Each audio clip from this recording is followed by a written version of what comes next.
প্রবাসের মাটিতে বাংলাদেশের সংস্কৃতি ও ঐতিহ্যকে তুলে ধরতে লন্ডনে জমকালো শীতকালীন পিঠা উৎসব ও সাংস্কৃতিক অনুষ্ঠান অনুষ্ঠিত হয়েছে। প্রতি বছরের মতো এবারও উৎসবের আয়োজন করে খুলনা বিভাগীয় সমিতি ইউকে।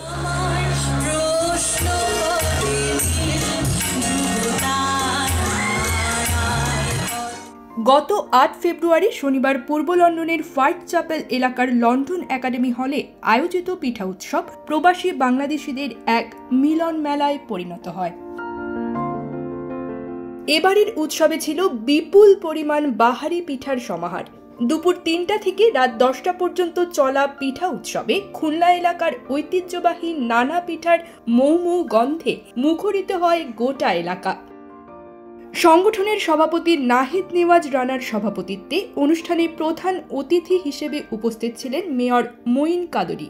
পিঠা উৎসবের সফল আয়োজনে গুরুত্বপূর্ণ ভূমিকা রাখেন সাংবাদিক শেখ মহিদুর রহমান বাবলু, অ্যাসোসিয়েশনের সাবেক সভাপতি আবু সুফিয়ান ঝিলাম, প্রখ্যাত আইনজীবী ইমদাদুল হক চঞ্চল, সিপার আহমেদ, সহসভাপতি মাকসুদ আহমেদ সুমন, কায়ুম হাসান স্বপন এবং মহিলা সম্পাদিকা সুলতান শেখ।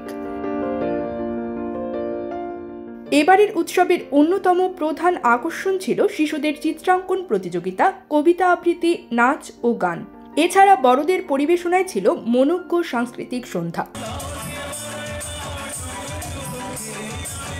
সংগঠনের সাধারণ সম্পাদক মোহাম্মদ এনামুল হক ও টিভি উপস্থাপিকা শামিমা মিতার উপস্থাপনায় এ পর্বে সঙ্গীত ও নৃত্য পরিবেশন করেন ব্রিটেনের একঝাঁক গুণী শিল্পী এবং সারেগামাপা 2022-23-এর ফেম রাতুল পর্বত।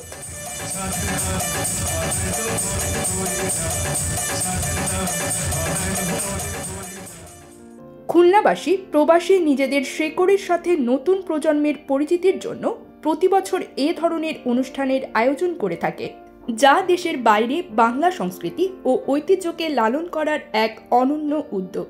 সুতরাং এ ধরনের মহতী আয়োজনের পথ চলা কোনোদিনও যাতে শেষ না হয় সে প্রত্যাশা সকলের।